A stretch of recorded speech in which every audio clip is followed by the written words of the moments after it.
Okay, let's talk classic car heater valves. Well, I guess these probably went up onto the 80s maybe before. This is a Ranco model H1 type H16 Ranco heater valve from a 1957 Dodge Royal, made in Columbus, Ohio, United States of America. So this is an original one, pretty good shape. I'm going to use it. So heater valves. Heater valves obviously stop the flow into your heater core, which will usually sit here. It's a radiator, essentially a radiator. Blows air through it and heats your car. There you go. So in the old days, didn't cool your car like that, but doesn't go through that same box. Typically it's another box for air conditioner. So this sits right about here on the frame, on the firewall. Connects to the lower one, connects to the heater core, and the upper one connects to the somewhere up here in the pulley and the water pump area, and puts fluid there. Attempts to. Now there's also a bypass valve, which is that right there is a bypass. So what it does is it goes, well, I can't get it into the heater, so I'm going to shove it back into the water pump, back into the engine. So that's the basic concept, is to circulate water to your heater so you can heat your car. Okay. Now, the concept of a valve, like, why do I need a valve there? I think these showed up pretty early. I know that the manual ones, there's a couple different types. There's manual, there's automatic. Nowadays the computer controls them. This one has actually a switch on it, you'll see. This one actually has the switch. And I'm going to open it. Let me see if it's open.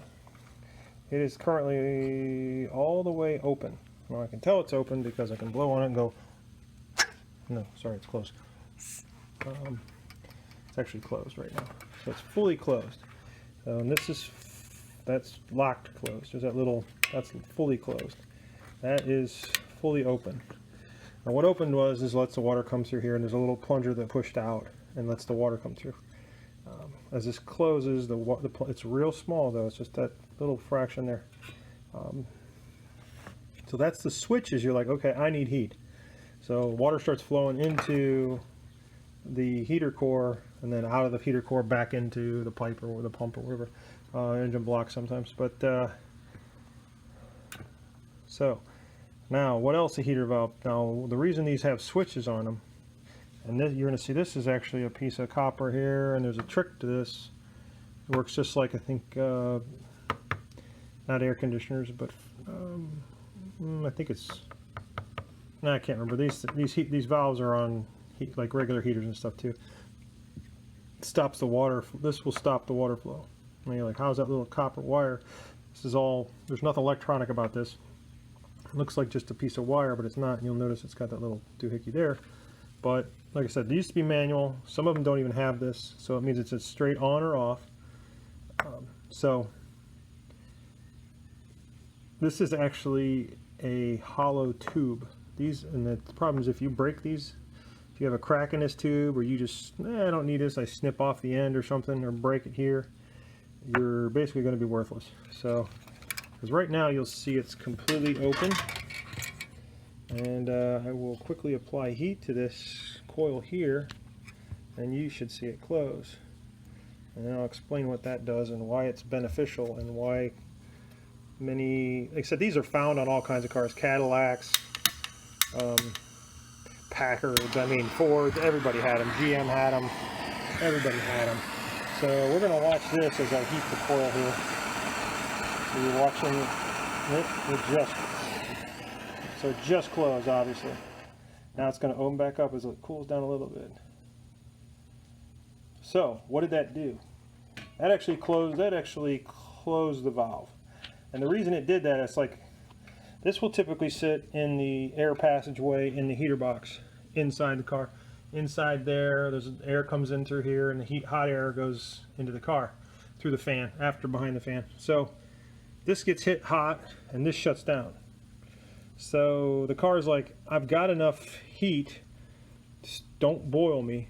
You don't need to continue to dump hot water, extremely hot water from the engine in, and it stops the circulation. So it stops the circulation, right? So the engine's warm. You have the heater open. You stop the circulation, and that stops the heat from going into the heater core. So that keeps the temperature to an equal I mean, here and there, it keeps it tries to keep it at a consistent level. And that's primarily what this is doing. So as it cools down, it's going to open it back up, because you're like, hey, I need heat, because I have the switch open, right? So I have the switch open, so I'm wanting heat, and then I'm like, okay, let me put it right in the middle. Okay, so they obviously, this is timed and everything. This is engineered to say, okay, whatever temperature it is, this opens up halfway, etc., etc.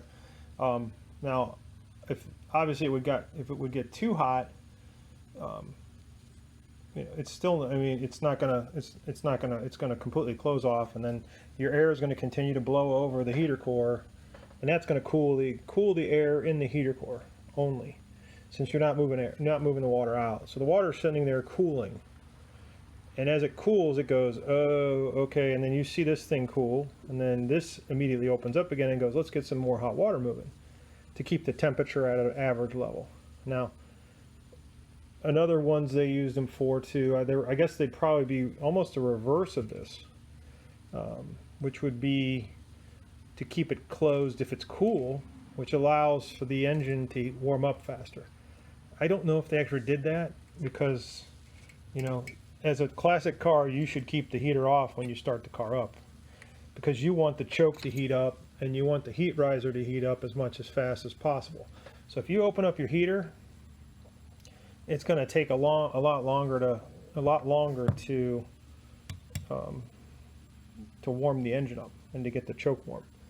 Now that's because I don't know if I need to read the manuals if they ever said, you know what, keep the heater off for the first 10 minutes of the car that you started, which is obviously advisable if you want it to heat up fast. But it's here and there. Like I said, this comes on everything. It used to come. I think they have manual versions, and then they also have the vacuum operated, and I don't know if there was like a heat riser kind of one, if there was like one off the exhaust. But anyways, that's classic car heater valves. I'll show you some kind of things. I said this is an original one. I think I saw a guy in NOS selling this for like $300. It's ridiculous. But there's also a Chinese guy. He sells one for like $117 for the Volvo, and I think the same exact part number. Anyways, I'll link it down there if you guys want to buy it. If you need it, it's got a little different coil. I'm not sure how that would affect the temperature of up and down.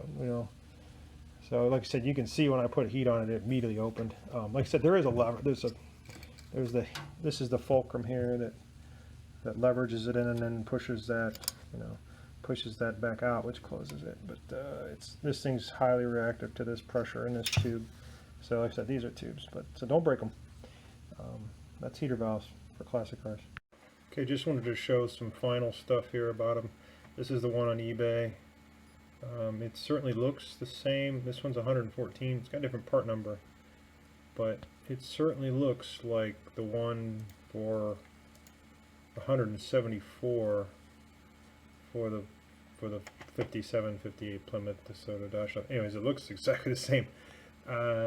Comes with a different model number, but I guess if you're gonna, it looks like these both come from China. But I guess if you want to make a couple extra bucks, you hose the Dodge, Chrysler, Plymouth DeSoto guys. And you, anyway, I'm curious. I'd love to order one. I didn't need to, but anyway, these are the types of heater valves I was just looking at. There's actually, this is a GM Corvette style, and you can see it's actually based on a vacuum. And then there's a classic. This is a 51. The Ford actually has the coil, the tube in it, heater tube. Looks pretty darn similar. Actually, I think it is almost the exact same. But anyways, so the objective is though to heat the car up faster. I think they used to, in the back in the 30s or 40s, actually you could go out and turn the knob actually in the engine bay. But objective is to get the car heated up faster so that you're not trying to heat all the water in the heater core. So your choke opens up, you know, everything gets, you're heating your car faster. And also, you know, back in the day, they'd be like, well, turn on your heater and turn it on full bore if the car's overheating. And that would obviously use the heater core then to also cool the engine as it overheated, if it overheated. But let's just show you some of these things. So there you go, heater valves. Yeah.